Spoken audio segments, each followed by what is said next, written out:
जय सिया राम महाराज जी। जय सियाराम। नमो राघवाय। महाराज जी, आज हम अपने श्रोतागणों के लिए या जो वीडियो हमारी देखते हैं उनके लिए एक बहुत ही महत्वपूर्ण विषय पर चर्चा करने वाले हैं, वीडियो बनाने वाले हैं। जी जी जो है विवाह के उपलक्ष्य में कुंडली मिलान। जी जी जी हम आपसे ये जानना चाहते हैं कि कुंडली का मिलान कैसे किया जाता है। जी। देखिए साहब, सदगुरुदेव भगवान की कृपा। सर्वप्रथम तो पत्रा लीजिए ना। पत्रा में आज मैं आपको बताऊंगा जो है कि किस प्रकार से वर और वधू का मिलान किया जाता, गणना जिसे कहते हैं गांव में, जिसे कहा जाता है कि पंडित को बुला लीजिए, देखिए कितना गुण बैठ रहा है ना, गणना। तो पत्रा आप जब सर्वप्रथम आएगा तो राशि के नाम से दोनों का या बुलाने वाले नाम से, इस प्रकार से आप पहले जो है देखेंगे जो है। तो सर्वप्रथम लग्न चक्र, मतलब लग्न, ये प्रथम खाना लग्न होता है। तो लग्न चक्र में आप जाएंगे जो है तो वहां पे दोनों के नाम से गणना की जाएगी। समझे आप ना। जैसे गणना कैसे की जाती है, प्रथम शब्द से, जैसे आपकी सिंह राशि बन रही है, प्रथम शब्द आपका का आ गया, आपकी सिंह राशि आ गई, और लड़की का जो है खा आ गया ना, तो उसकी कुंभ राशि आ गई। तो इस प्रकार से गणना की जाएगी कि कितने गुण बैठ रहे हैं, पहले गणना की जाती है। प्रथम भाग ये हो गया। गणना में मान लीजिए 18 गुण बैठ रहा है तो ठीक नहीं है, 18 गुण नहीं ठीक है। उसके बाद आप जानिए कि यदि 18 से 25 के बीच में दोनों का बैठ रहा है तो समझ लीजिए ठीक है। 18 और 25 तो ठीक है, और 25 से 30 और अच्छा है, और 30 से 36 गुण यदि बैठ रहा है तो बहुत महत्वपूर्ण है, बहुत अच्छा है। ऐसी जब गुण बैठते हैं तब शादी की जाती है तो जीवन सदैव खुशहाल रहता है। अच्छा, ये तो हो गया आपका जो है गणना बैठने का काम। दूसरा काम आपका आ जाता है फिर उसके बाद गण, मतलब किससे शादी की जाए। जैसे लड़की का गण यदि आ रहा है राक्षस, और लड़के का गण आ रहा है देवता, तो इसमें शादी नहीं की जा सकती है। राक्षस और देवता में मैत्रीय संबंध नहीं बैठेंगे, गण नहीं होगा। समझे ना। और यदि मनुष्य और देवता, लड़की यदि मनुष्य है, लड़का देवता है, तो शादी की जाती है, बहुत उत्तम शादी होती है, उसमें फिर कोई दोष नहीं होता है। और तृतीय बात ये होती है, मान लीजिए यदि किसी का राक्षस है और वो अन्य कास्ट में चला गया है, और वो यदि उससे शादी ही करना चाहता है और वो मनुष्य है, लड़की राक्षस है, तो उसमें कभी भी पटरी नहीं रहेगी। शादी भले हो जाए लेकिन कभी वैवाहिक जीवन सुखमय नहीं होगा, जो है वो बहुत ही दिक्कत होगा। हर क्षण लड़ाई झगड़ा आदि आदि ऐसे भाव होंगे जो है, तो इसका बड़ा दोष होता है साहब। और जब हमारे देवता और मनुष्य का जो है बनता है तो ठीक होता है। फिर उसके बाद नाड़ी दोष निकाला जाता है कि इसमें क्या दोष हो सकता है। दोष का मतलब क्या हुआ कि जैसे राक्षस और देवता का हो गया तो नाड़ी दोष यहाँ पे आ गया कि किस प्रकार से कैसे वो भाव होता है जो है। तो इसका एक विशेष भाव से यदि हमारा गुण बैठ रहा है 18-25 के बीच में, 30-35 के बीच में, तो हम विवाह कर सकते हैं, अन्यथा जो है शादी का योग ठीक नहीं है। इस प्रकार से दूसरी बात जो है आपके जो है प्रथम आ गया कि कैसे अष्टकूट का मतलब होता है कि दोनों भाग किस प्रकार से बैठ रहे हैं। दोनों भाग का मतलब कि आपका जैसे देवता और मनुष्य, जब देवता और मनुष्य का गण आता है तभी जो है वो अष्टभाग सही बैठता है। अष्ट जीवन भर जो है परिपूर्ण रूप से एक दूसरे के सहायक तत्व होते हैं, और यदि नहीं बैठा तो फिर भाग अलग हो जाता है। समझे आप। तो इस प्रकार से जो है विशेष रूप से गणना की। आजकल क्या होता है गांव में, केवल पंडित नहीं, कैलेंडर में, आजकल तो कैलेंडर में भी चल गया है, लोग देखते हैं कि हाँ भैया बस इतने ही देख लिए गुण बैठ रहा है। आप पहला एक शब्द वहां से लीजिए। यदि उत्तरा फांगुली नक्षत्र में आ रहा है, फिर या हस्त नक्षत्र में आ रहा है तो अच्छा बैठेगा। यदि आपका जो है अनुराधा नक्षत्र में आ रहा है और उनका जो है उत्तरा फांगुली नक्षत्र में आ रहा है तो भी ठीक है। यदि आपका जो है उत्तरा फांगुली नक्षत्र है, उनका जो है रोहिणी नक्षत्र आ रहा है तो नहीं ठीक है। इस प्रकार से दोष निकाले जाते हैं, तब समझ लीजिए कि आपकी कुंडली सही है। और हम तो मानते हैं साहब कि सबसे बड़ी बात होती है कि मिलन का। यदि अच्छी तरह से जो है इन दोषों को देखा जाए, मिलाया जाए, तो समझ लिए जीवन में कभी, दाम्पत्य जीवन में कभी कष्ट नहीं आता है। वो सदैव जो है उसी प्रकार से चलते रहते हैं।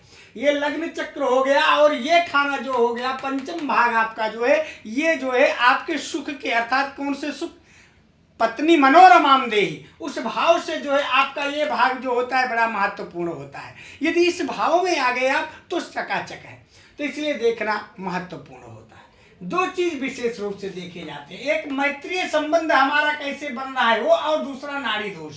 ये दो चीज जो है जीवन में विशेष रूप से होना चाहिए तो महत्वपूर्ण होता है, तब जाकर के जीवन खुशहाल होता है।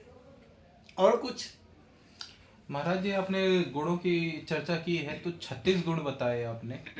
जो 36 गुण लड़के और लड़की हैं, दोनों के अपने अपने गुण हैं, तो उसमें से कितने मिलते हैं इस पे सब चीज निर्भर करती है जी। और दूसरी चीज उनका गण जो है वो मिलना चाहिए कि उनके अंदर वो परस्पर संबंध बन रहा है तो।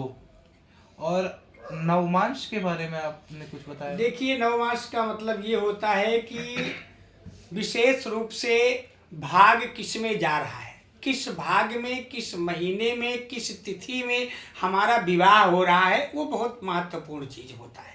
यहाँ पे तिथि से उसका तात्पर्य जोड़ा गया है, नक्षत्र से उसका तात्पर्य जोड़ा गया है कि नक्षत्र हमारे किस नक्षत्र, कौन सा नक्षत्र है जिस नक्षत्र में हमारा विवाह योग बन रहा है, वो महत्वपूर्ण चीज होता है।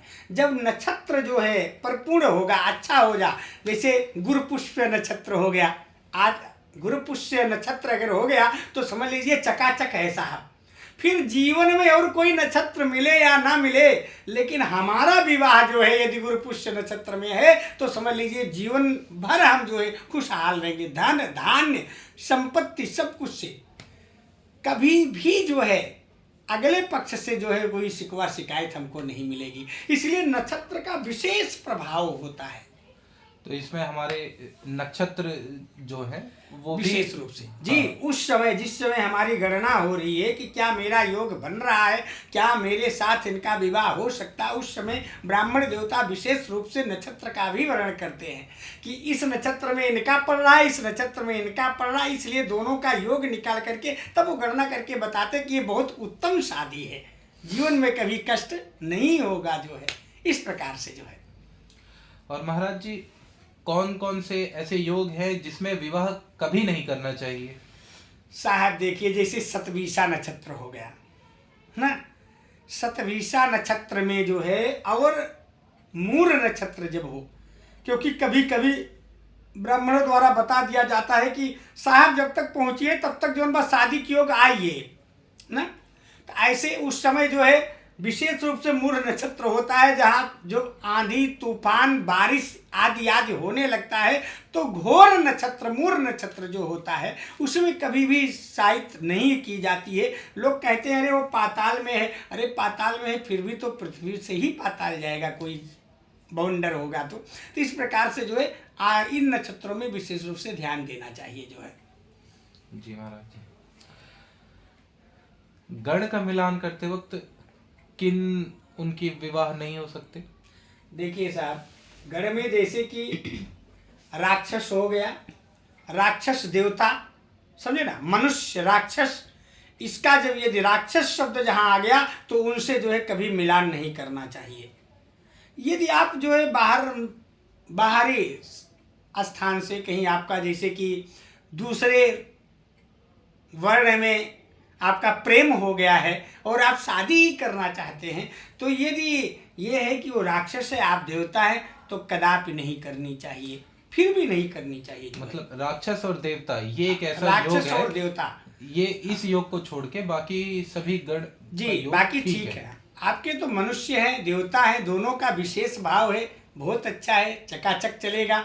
और ये बहुत ही राक्षस योग गण का जो है, यदि कहीं न बनता हो तो 2-4 महीने के लिए बन सकता है, बस उससे अधिक पटरी नहीं रह सकती है जो है।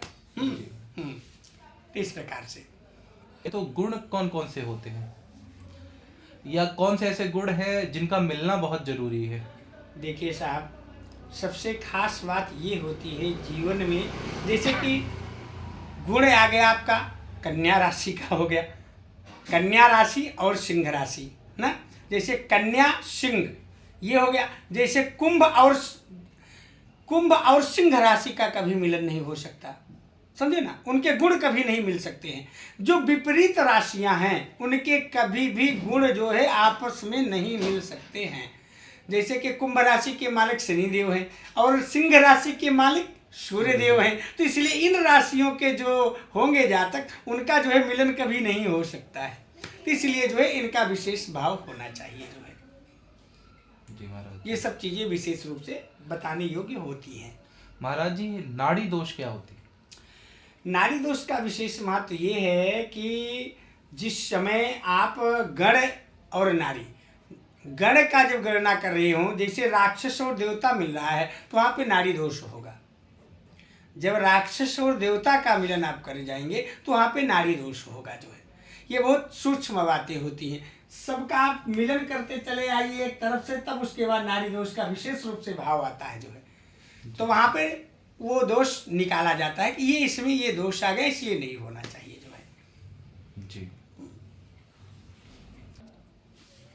महाराज जी, कुंडली मिलान करने के बाद यदि उसमें कोई दोष आ रहा है या कुंडली नहीं मिल रही है तो क्या इसका भी कोई उपाय है?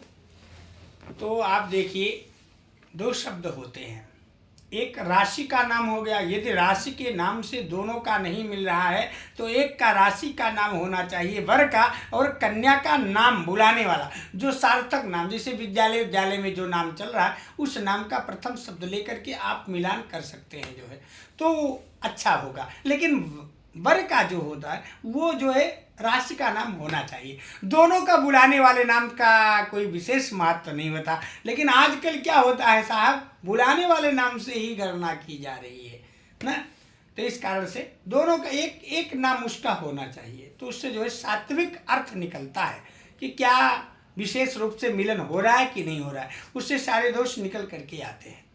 और वैसे आजकल बुलाने वाले नाम से भी लोग प्रचलित हो गए हैं, ज़्यादा ही होता है, क्योंकि अब तो राशि का नाम बहुत कम लोग रख पाते हैं, बहुत कम लोगों को याद रहता है, तो इस कारण से विशेष भाव से ओरिजिनल नहीं रहता, तो इसलिए बुलाने वाला नाम चलता है तो अच्छा है, कोई भी दिक्कत नहीं, दोनों नाम से आ जाएंगे। जी महाराज जी, मुझे लगता है इसको लेके अब कुंडली मिलान को लेकर सभी प्रश्नों का जवाब हमें मिल गया है। और यदि फिर भी किसी दर्शक को कोई सवाल होगा तो हम आपके पास जरूर आएंगे। जय श्री राम महाराज जी। जय श्री राम। नमो राघवाय।